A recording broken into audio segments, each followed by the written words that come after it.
कर्नाटक की जनगणना की व्यापक चर्चा यहाँ नहीं की। उसका कारण मैं आपको बताता हूं क्यों नहीं की। बहुत सोच समझ के नहीं की। कम से कम जातिगत जनगणना तो हुई। हो सकता आपको उस पर विश्वास हो सकता मुझे ना हो सकता आपको लगता वो विश्वसनीय है, हो सकता है किसी गरीब को लगता वो विश्वसनीय नहीं है। ऐसी अनेकों शिकायतें आई, कोई बात नहीं। मैं ये कह रहा हूं अब तो पूरे देश में जातिगत जनगणना होगी और कांग्रेस ने ये करवा रखी है 2011 में। बिहार से बहुत पहले करवा दी थी। अब वो पोस्टर लगाते जो घूम रहे हैं भैया उनको बताइए कि भैया हमने तो 19 मई 2011 को करवा दी थी और वो रिपोर्ट बीजेपी नहीं रिलीज कर रही। मेरा ये कहना है तू मैं के विवाद में कई बार जिन वर्गों के लिए हम राहुल गांधी जी, खड़गे साहब, कांग्रेस पार्टी काम करना चाहती है, राजेश राम, शकील अहमद, झा साहब, हम सब, कहीं वो विषय ना रह जाए। और वो विषय है कौन मन से, वचन से, कर्म से शोषितों, वंचितों, दलितों, आदिवासियों और पिछड़ों को अधिकार देने का पक्षधर है, कौन इसे चुनावी शगुफे के तौर पर इस्तेमाल कर शायद फिर इसे कूड़ेदान में डाल देने वाला है। मेरा काम है सजग पत्रकारों के सामने, जो हमारी अदालत है राजनीतिक लोगों की, इस पक्ष को सिर्फ रखना। वो मैंने रखा है और कागजों सहित रखा है। हम ये भी कह सकते हैं कि आप घर में भी जाएंगे तो आप कह सकते हैं कि मुझे अमुक चीज 6 महीने पहले खरीद लेनी चाहिए थी या अमुक मुरम्मत घर में ये कर लेनी चाहिए थी। 5000 साल की विषमता इस देश में है, ये बात सब मानते हैं। अब आप पूछ सकते हैं कि 5000 साल पहले तुमने ये बात क्यों नहीं उठाई? तुम्हारे पूर्वज तो रहे होंगे। बात सही है आपकी, मैं आपकी बात फिर भी बड़ी कर रहा हूं। या आपने 1947 में, आप याद करिए जब ये देश आजाद हुआ तो इस देश में एक इंसान दूसरे इंसान को छूता नहीं था। राजेश राम, रणदीप सिंह सुरजेवाला, शकील अहमद शायद झा साहब के साथ इकट्ठे नहीं बैठ सकते थे। ये वो देश था 5000 साल से। एक कुएं से पानी नहीं पी सकते थे। एक थाली में बैठकर जैसे आज हम खाना खा सकते हैं, नहीं खाना खा सकते थे। मंच पर बैठना तो असंभव था। कांग्रेस ने उसे तोड़ा और सामाजिक बदलाव ऐसे किया कि समाज में भी अव्यवस्था ना हो और क्रांति भी आ जाए। यही सबसे बड़ी बुद्धिमत्ता है, गौतम बुद्ध जी ने भी कहा। तो इसलिए सामाजिक न्याय और बदलाव का समय समय पर फेज और पीरियड आता है और कांग्रेस उसके मुताबिक चल रही है। हो सकता है आपको ये लगे नहीं ये 70 के दशक में कर देना चाहिए था, तो मैं कहूंगा शायद आप ठीक है और शायद हम 10 साल बाद किए या 15 साल बाद किए, पर मैं ये कह रहा हूं हम कर रहे हैं, हमने किया है। और दूसरी तरफ वो लोग हैं जो राजनीतिक बेईमानी से ग्रस्त हैं। दो सवाल है। पहला सवाल है कि क्या बीजेपी, सर एक तो है जातिगत जनगणना राजनीति है वोट की। हमारे लिए ये सामाजिक बदलाव, न्याय, सम्मान, बराबरी का माध्यम है, यही अंतर है। वो राजनीति करेंगे, वो राजनीति करेंगे और जब आप जिंदगी के बदलाव के मुद्दे पर राजनीति करते हैं तो आप कभी उस मुद्दे को लागू नहीं कर पाते। यह आपका विश्वसनीयता और विश्वास का तरीका होना चाहिए, जो राहुल गांधी जी, खड़गे साहब और कांग्रेस का है। हम में और उनमें यही अंतर है। सर मेरा सवाल ये है, सामाजिक परिवर्तन और बदलाव का इतिहास क्या है, उसके 4 पहलू और शायद 4 पड़ाव हैं उसके, अगर मैं कहूं। पहला 26 जनवरी 1950, जब कांग्रेस पार्टी और बाबा साहब अंबेडकर मिलकर देश का संविधान लाए, जिस संविधान में दलितों, आदिवासियों और पिछड़ों के आरक्षण का अधिकार हुआ, दलितों और आदिवासियों को आरक्षण दिया गया। सुप्रीम कोर्ट ने 1951 में ही उसे खारिज कर दिया, आपको तो मालूम है। तो पंडित जवाहरलाल नेहरू, ये बहुत कम लोगों को शायद याद है, पंडित जवाहरलाल नेहरू की कांग्रेस सरकार पहला संविधान संशोधन लाई, जिसका राग मोदी जी हलाते और हमें दोष देते हैं, वो पहला संविधान संशोधन क्या है हमारे दलितों आदिवासियों भाइयों को जानना जरूरी है। तब हम पहली बार संविधान में संशोधन कर आर्टिकल 15 में एक सब क्लॉज जोड़े, जिससे परमानेंट जिससे आज तक दलितों और आदिवासियों का वो अधिकार जो है वो सुरक्षित हो गया और वो आज तक अपहोल्ड है, उससे पहले नहीं था। पहलगाम पे सर सवाल सर मेरे आप छोटे भाई हो, तो इतने वरिष्ठ आपके बड़े भाई हैं, एक बार उनके सवाल का जवाब दें। खत्म हो रहा है। तीसरा, इसके बाद 2% बैकवर्ड आरक्षण पे ये देश शुरू हुआ था 52 में, ये बहुत कम लोग जानते हैं, और 7, 8, 10% तक वो गया। फिर मंडल कमीशन की रिपोर्ट आई, जिसके बारे में आपने कहा मैं एक तथ्य आपने गलत कहा, वो दुरुस्त कर दिया। आंकड़े निकालिए, डेट्स निकालिए, रिकॉर्ड चेक करिए।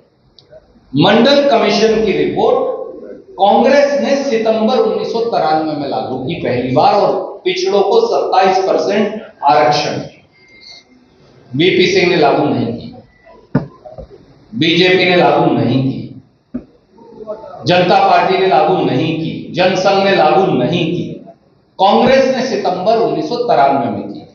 उसके बाद 2006 में एक बार फिर डॉक्टर मनमोहन सिंह और सोनिया गांधी जी ने संविधान में फिर संशोधन किया, और फिर 15(4) को जोड़ा, जिसमें SC, ST, OBC को निजी शिक्षण संस्थानों और सरकारी शिक्षण संस्थानों में शिक्षा में आरक्षण दिया, जिसके लिए आज भी हम लड़ाई लड़ रहे हैं। वो पूरी तरह से लागू नहीं हो पाया, पर हमने दिया। और उसके बाद हमने हिंदू कोड बिल अमेंड करके महिलाओं को, लड़कियों को, बेटियों को भी पैतृक संपत्ति में अधिकार दिया। तो जितनी बार सामाजिक बदलाव हुआ है मेरे मित्र, हमेशा कांग्रेस की सरकार रही है, समेत पिछड़ों के 27% आरक्षण। अब उस नौजवान को विचलित थे, जातिगत जनगणना और शोषित, वंचित, और मैं आपके सवाल का सम्मान करता हूं, पर मैं आपको एक और नजरिया दे रहा हूं देखने का। कई बार हम 1 या 2 या 4 व्यक्तियों से पूरे समाज के सामाजिक परिवर्तन के मुद्दे को जोड़कर देख लेते हैं और वो मुद्दा गौण हो जाता है। जातिगत जनगणना जो है वो किसी एक व्यक्ति के लिए नहीं है, वो कोई राजेश जी को या शकील भाई को या किसी और साथी को केवल पद देने के लिए नहीं है। यह सशक्तिकरण और सामाजिक न्याय का सबसे बड़ा हथियार है। और कांग्रेस जो है, आप याद करिए, आजादी की लड़ाई से पहले से आजादी की लड़ाई के बाद तक हम अंग्रेज से लड़े, ये सही है, अध्यक्ष जी कह रहे थे, पर हम केवल अंग्रेज से नहीं लड़े। हम अंग्रेज के साथ साथ समाज की भ्रांतियों, कुरीतियों, भेदभाव, बेड़ियों, रूढ़िवादियों, उनसे भी लड़े, और हर बार हमने सामाजिक परिवर्तन के हम सूत्रधार बने। और मैं आपको अगर इतिहास बताने लगूंगा तो समय लग जाएगा, और क्योंकि आपने एक विशेष सवाल पूछा तो 80 और 90 के दशक का, और आप और मैं तो बहुत उस समय छोटे रहे होंगे, पर आप ये भूल जाते हैं, आपने एक बिहार का तो प्रश्न उठा लिया, पर आप ये भूल गए कि हिंदुस्तान के कितने ऐसे और प्रांत थे। कर्नाटक से शुरू करिए और राजस्थान, गुजरात तक चले जाइए, जहां जो सबसे बड़ी जातियां उन्हें मुख्यमंत्री नहीं बनाया।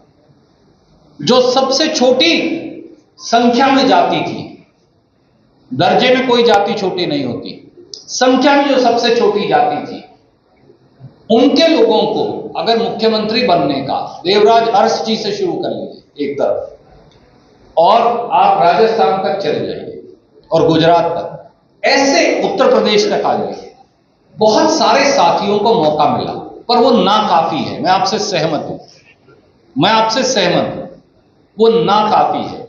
क्योंकि एक व्यक्ति को, आप पिछड़ा वर्ग से एक व्यक्ति उठाइए, उसे कुछ बना दीजिए, बाकी सारे समाज को खारिज कर दीजिए। दलित से एक व्यक्ति उठाइए, उसे कुछ बना दीजिए, बाकी सारा समाज वहीं रह गया, कोई फायदा नहीं। जातिगत जनगणना एक्सरे है। अगला कदम, जितनी आबादी उतना हक के आधार पर उनको सामाजिक न्याय, संसाधनों और सरकार में उनको भी न्याय देना, हिस्सेदारी देने की कवायद। तो मैं ज्ञान तो आपको नहीं दे सकता, पर समाज की जो वास्तविकता है उससे जुड़ा एक मुद्दा आपके समक्ष जरूर रखने आया। और कुछ ऐसे तथ्य जिन्हें सुनकर आप भी चौंक जाएंगे, ऐसे तथ्य जो शायद इस देश को भी उनकी जानकारी ना हो। अगर मैं उसका थोड़ा सा आपको अमली जामा बताऊं, तो हम जहां जातिगत जनगणना की और वो क्यों जरूरी है उसकी बात आपसे करेंगे सब साथी मिलकर।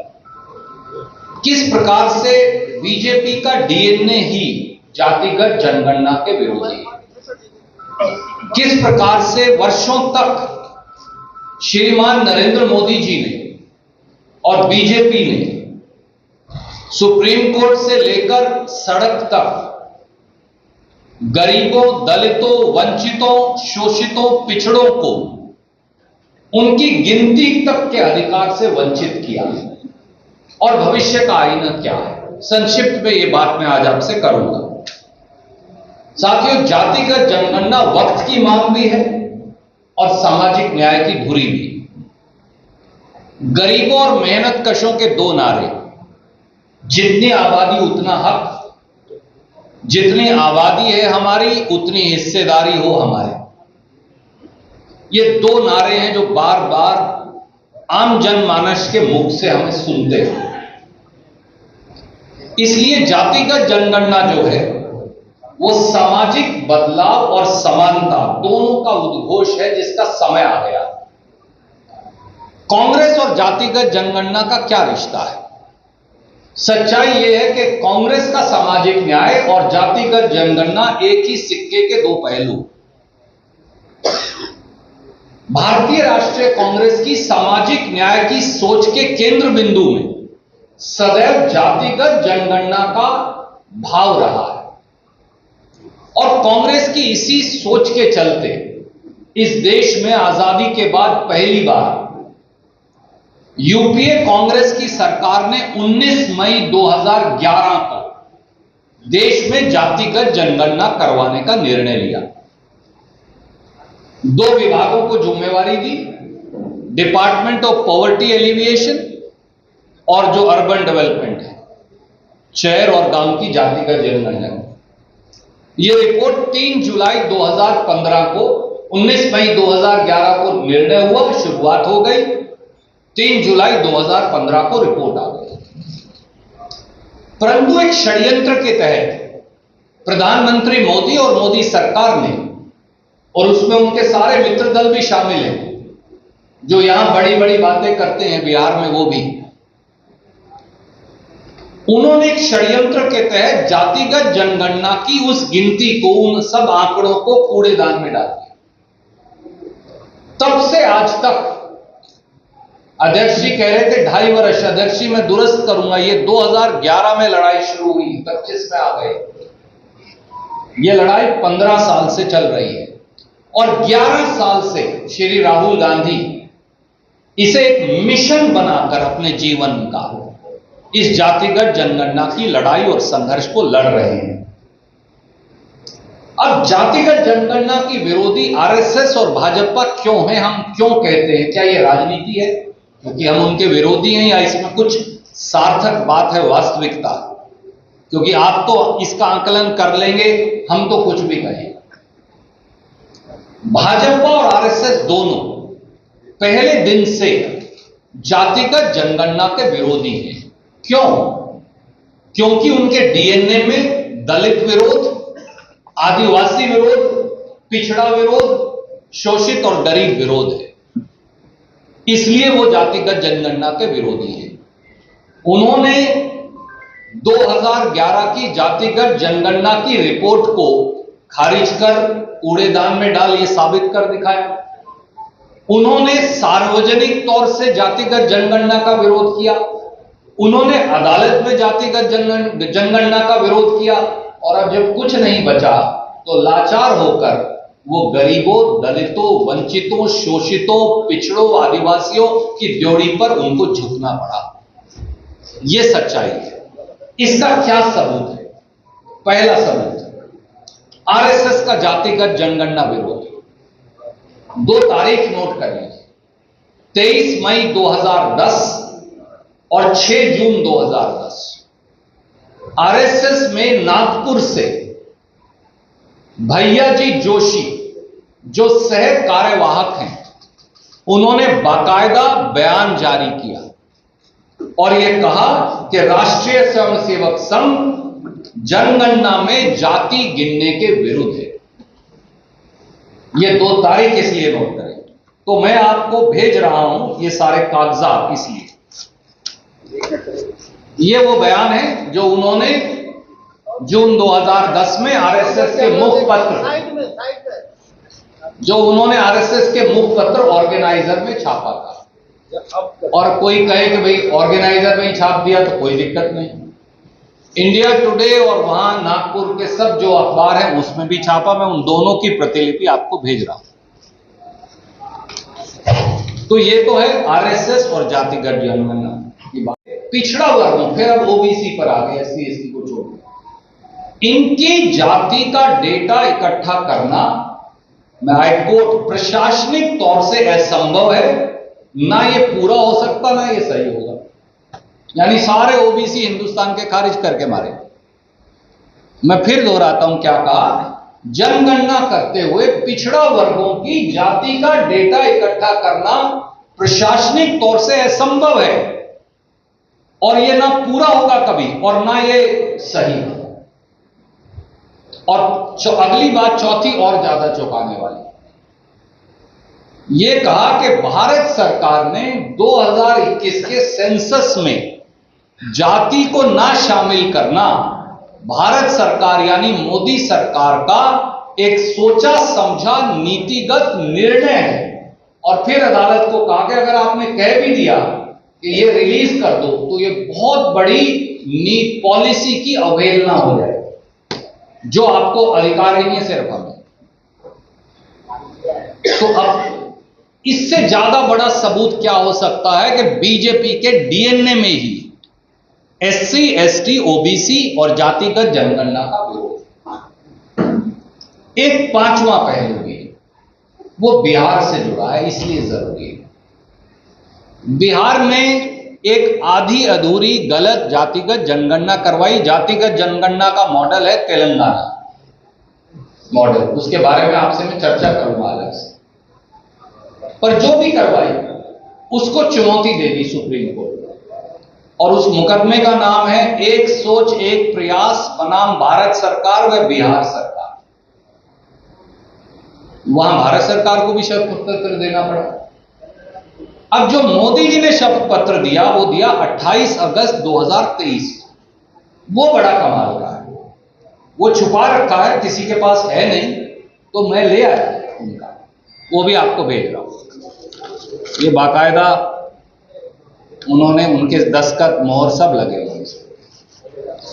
इसमें उन्होंने लिखा, मोदी सरकार ने, बीजेपी सरकार ने, कि बिहार की सरकार को जातिगत जनगणना करवाने का कोई अधिकार नहीं, और अगर बिहार की सरकार जातिगत जनगणना करवाए भी तो ये संविधान के विरुद्ध है, हम इसे खारिज करते हैं। ये लिख दिया उन्होंने। अब जैसे ये दावा ये दायर हो गया सुप्रीम कोर्ट में तो हुहल्ला मच गया। जैसे ही हुहल्ला मचा तो 10 घंटे के बाद फिर उन्होंने ये वापस ले लिया, फिर ये दायर कर दिया। मैं ये भी ले आया, इस पे भी उनके दस्तखत हैं, ये भी आपको भेज रहा हूं, अभी मेरे दोस्त भेज देंगे अवैधी पे। इसमें से पैरा 5 काट दिया उन्होंने, ये देखिए, एक ही दिन के 2 एफिडेविट है भारत सरकार के, बड़ी अजीब बात है। एक में 4 पैरा है, एक में 5, एक ही दिन की 8-7 घंटे का फर्क है बस। वो बताते नहीं कभी भी मोदी जी ये बात किसी को। अब होंगे दोनों हैं, ये आपके सामने, आपको अभी भेज देंगे, जरूर पूछ लीजिएगा, नीतीश बाबू से भी जरूर पूछिएगा, क्योंकि कागज के बगैर कुछ कहना उचित नहीं। इसमें फिर लिख दिया नए वाले में भी कि भाई सेंसस करवाने का अधिकार केवल भारत सरकार का है, प्रांत का फिर नहीं। सिर्फ बिहार शब्द काट दिया, बाकी फिर भी लिखा रह गया। तो आप मुझे बताइए, एक ऐसा राजनीतिक दल जिसका डीएनए, कण कण, सोच, दिशा, चिंतन, विचार, दृष्टि, शपथ पत्र, सब कुछ एससी, एसटी, ओबीसी और जातिगत जनगणना विरोधी है, वो आज जो हैं, वो कहते हैं ना, भेड़िया, हमारे यहां कहा करते हैं कि भेड़िए ने बकरी की खाल ओढ़ ली। वो भेड़िया बकरी की खाल ओढ़कर लोगों को भ्रमित करने की कोशिश कर रहा है। एक कहावत है, मैं किसी को भेड़िया नहीं कह रहा, फिर आप कह देंगे पत्रकार मित्र कई बार, पर ये कहावत है हमारे यहाँ गांव की। एक पहलू और देख लीजिए, ये वही नरेंद्र मोदी जी तो हैं जो जातिगत जनगणना मांगने वालों को अर्बन नक्सल कहा करते थे, देश तोड़ने वाला कहा करते। ये वही तो हैं जिन्होंने बटेंगे तो कटेंगे का नारा दिया था राहुल गांधी जी की जातिगत जनगणना के विरोध में। पर सच्चाई ये है कि ये दलितों की, आदिवासियों की और खास तौर से इस देश के पिछड़ों की, बिहार प्रांत सहित हमारे गरीबों की ताकत है संयुक्त, जिसकी वजह से मोदी सरकार को और राहुल गांधी जी का संघर्ष है लंबा, तटस्थ होकर जो उन्होंने संघर्ष किया कि उन्हें झुकना पड़ा। तो हमारा केवल आपसे यह कहना है साथियों कि श्री मल्लिकार्जुन खड़गे, श्री राहुल गांधी जी और कांग्रेस पार्टी ने 2019 लोकसभा, 2024 लोकसभा दोनों चुनावी घोषणा पत्रों में यह मांग प्रमुखता से रखी। पिछले एक दशक से राहुल जी ने ये मांग उठाई, और वो भारत जोड़ो यात्रा हो या भारत जोड़ो न्याय यात्रा हो जो हमारे प्रांत से भी निकली, उसमें सबसे जो प्रमुख नारा था वो था गिनती करो, हक दो, हिस्सेदार बनाओ।